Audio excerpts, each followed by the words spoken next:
Live from Asmara, this is ERi-TV English News Broadcast for 22nd of March. The time is 10:30 p.m. Good evening to you, and let's begin with the top stories.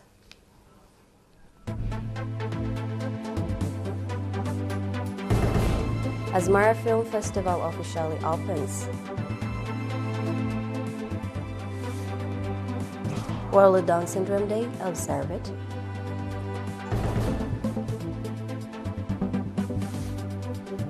Iran says will hit region's energy sites.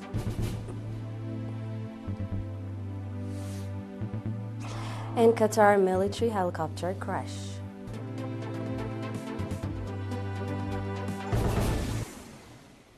Thank you for joining us. Proceeding with our reports. Asmara Film Festival was officially opened yesterday, 21st of March, at Cinema Roma under the theme Renaissance of Film in Eritrea. The event was attended by ministers, senior government officials, as well as a number of artists. Speaking at the occasion, Ambassador Zameda Takhleh, Commissioner of Culture and Sports, said that the festival, which is being conducted for the first time in Asmara, will make a significant contribution to gaining experience for organizing the National Film Festival of Eritrea. Ambassador Zameda also said that there is a short and long-term plan to organize the Global Eritrean Film Festival, noting that film as part of the art has a significant role in enhancing public awareness. Ambassador Zameda said that film is like a book that enables people to understand their culture and identity, as well as strengthen and consolidate unity. Ambassador Zameda also called for coordinated efforts to develop the country's film industry, both in quality and quantity in all national languages, so that it serves and satisfies the public.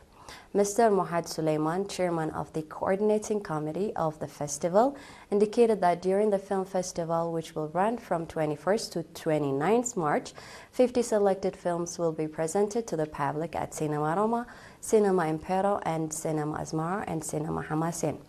Research papers focusing on the history of the art of film in Eritrea, the world film industry, the current state of world cinema, as well as future prospects of the film industry in Eritrea will also be presented in forms of seminars. World Down Syndrome Day, 21st March, was observed at the national level in Asmara under the theme Together Against Loneliness. At the event, Mr. Henok Gabres-Gabher, head of the National Association of Intellectual and Developmental Disability Branch, said that the association, in collaboration with all government institutions and partner associations, is working to realize the mission and objectives of association, as well as to improve the livelihoods of citizens with disability. Mr. Haile Johannes, head of Human Resource Development at the Central Office of the Association, said that citizens with intellectual and developmental disabilities should not be a burden to their parents, and that enhancing public understanding is vital in easing the day-to-day activities of disabled citizens.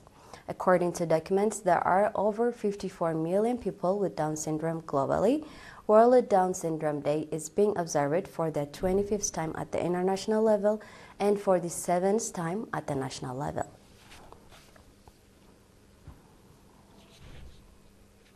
A cars and motorbicycles race organized by the National Cars and Motorbicycles Federation was carried out today in the Beit Girgis area of Asmara. The race was participated in by 57 competitors across 7 categories, including the 1000 to 2000 cc category, while motorbike races were held in 2 categories, 125 cc and 175 cc, with 7 participants. Out of the 8 competitors in the 2000 cc category, Leonardo Modici, Mulubrhan Salomon, and Milkias Resom stood first, second, and third respectively. While in the motorbike race, Miskinna Mahari, Elodie Goitom, and Mbaye Samuel stood first, second, and third respectively out of 5 competitors. Likewise, in the 1300cc category B, Bethlehem Fitzum stood third out of 6 competitors and was presented with a special award. Awards were presented to the winners in each category.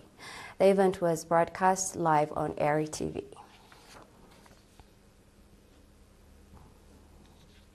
Those were local news updates. Global affairs will follow as we come back. Stay tuned.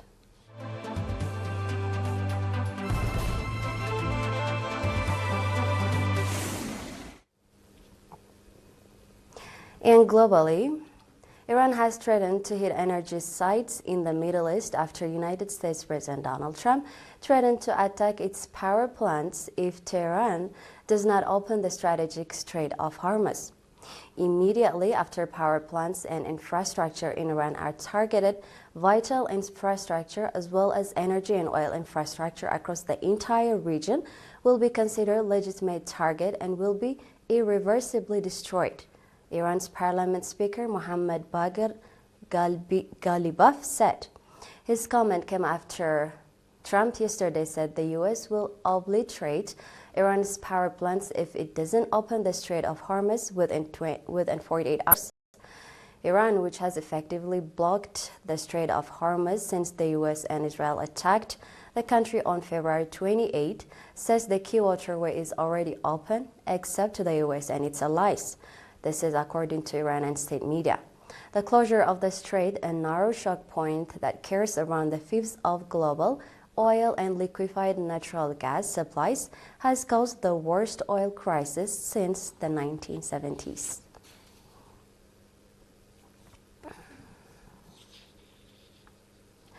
All 7 people on board a Qatari military helicopter, including 3 Turkish nationals, have been killed in a crash in a Gulf state territorial waters, according to authorities.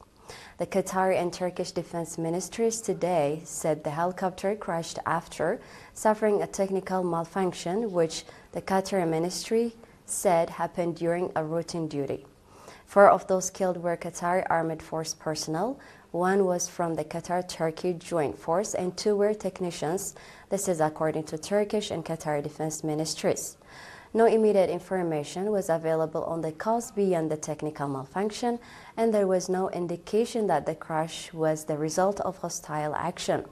Qatar's defense ministry extends its sincere condolences to the families of the victims. And in a statement, Qatari authorities said that inspections would be carried out to determine the exact cause of the crash. We're about to end our news broadcast, but before we sign off, here's a final glance at the top stories.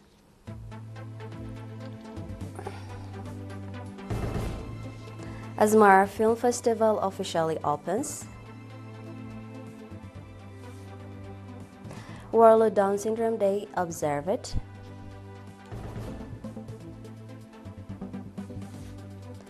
Iran says will hit region's energy sites.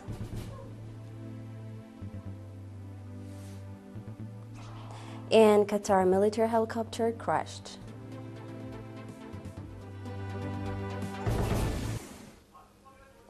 That's all with the news for this session. On behalf of the entire news crew, thank you for watching. Have a great night.